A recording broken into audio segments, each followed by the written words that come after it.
이태원에서 159명의 젊은이가 세상을 떠났습니다. 이 세상에 그런 일이 있을 수 있습니까? 아무리 생각해도 있을 수 없는 일입니다. 폴리스 라인만 쳐놨어도 그런 일은 없는데, 그때 그 현장에 경찰들은 무엇을 하고 있었죠?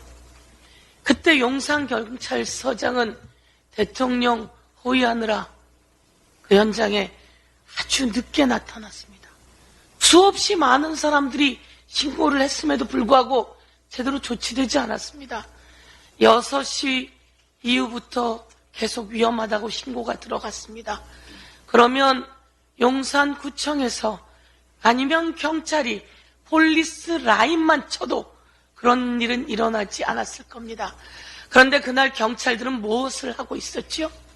50여 명 넘는 사람들이 마약 사범을 단속한다며 깔려 있었습니다. 그 현장에 깔려 있었는데 그들은 마약 사범을 단속하기로 했던 거죠. 용산구청은 또 무엇을 하고 있었습니까?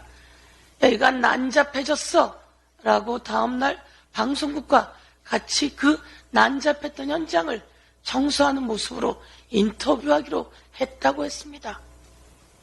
이렇게 잠재적으로 마약 사범으로 우리 젊은이들을 몰면서 수사하려고 했던 그들은 젊은이들을 방치했고 조장했고, 그래서 억울해서 유가족이 진실을 규명해야 되고 진상을 규명해야 되고, 그래서 이와 관련한 특별법이 필요하다고 하는데, 무엇을 윤석열 정권은 가리려고 하는 것인지, 국힘당은 무엇을 가리려고 하는 것인지, 그때 마약 사범을 잡는다며 깔렸던 경찰들은 누가 지시해서 어떻게 된 것인지 의문이 가지 않을 수 없습니다. 그래서 특별법이 통과되었는데 이에 대해서 국힘당은 전부 다 퇴장했습니다. 전부 다 퇴장하는 그 얼굴들을 한 명 한 명 지켜보았습니다. 고개를 떨구거나 다른 곳을 쳐다보거나 감히 얼굴을 드는 사람이 몇 명 되지 않았습니다.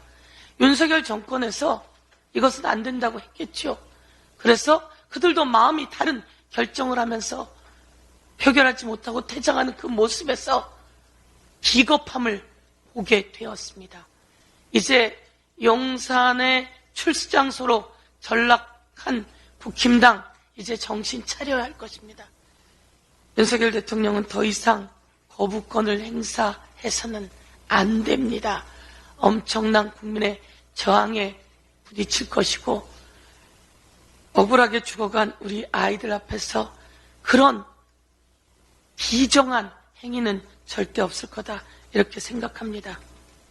윤건희 특검을 거부한 방탄 윤석열, 방탄 한동훈, 방탄 법무부, 방탄 국힘당, 다시 나쁜 짓을 하지 않기를 촉구합니다. 이재명 대표 암살 미수범 관련해서 당적을 공개하지 않겠다라며 정당법을 이야기했는데요. 그 정당법이 뭔가 봤더니 1963년도에 만들어졌던 법이더라고요.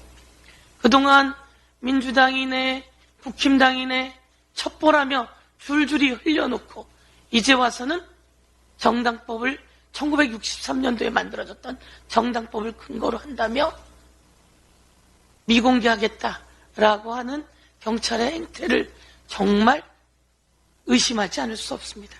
그리고 신상을 공개할 수 없다고 했습니다. 그리고 그 이유는 밝히지 않았습니다. 경찰이 왜 이러는 겁니까? 그 뒤에는 지휘하는 검찰이 있는 거죠. 그 위에는 윤희근이 있을 것이고, 그 위에는 검찰총장이 있을 것이고, 그 위에는 법무부가 있을 것입니다. 신상 공개 관련해서 그 요건을 한번 제가 짚어보겠습니다. 범행수단이 잔인하고 중대한 피해가 발생한 특정 강력 범죄 사건일 것. 이거는 범행수단이 잔인합니다.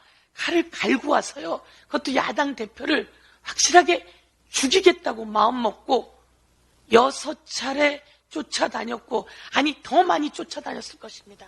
그리고 사전 답사하고, 그리고 사후에는 변명문이라며 공범에게 이것을 언론, 경찰에, 그리고 언론에 그리고 가족에게 전달해달라며 조건을 달라 이야기한 이런 경우가 신상 공개 요건에 해당되지 않는다고요?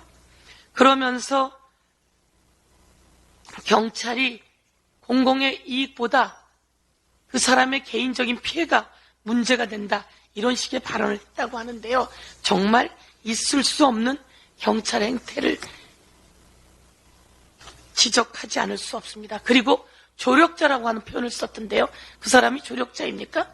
사전에 이재명 대표에 대해서 암살 계획을 이야기했고, 그리고 어떻게 될 경우엔 이 변명문을 전달해달라.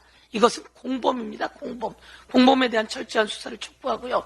계좌 추적, 핸드폰 포렌식, 검색 상황, 누구를 만났었고 어떻게 만났었고 어떤 유튜브를 주로 봤고 그동안 누구를 만났는지, 그래서 어떤 영향을 받았는지 낱낱이 공개해야 합니다.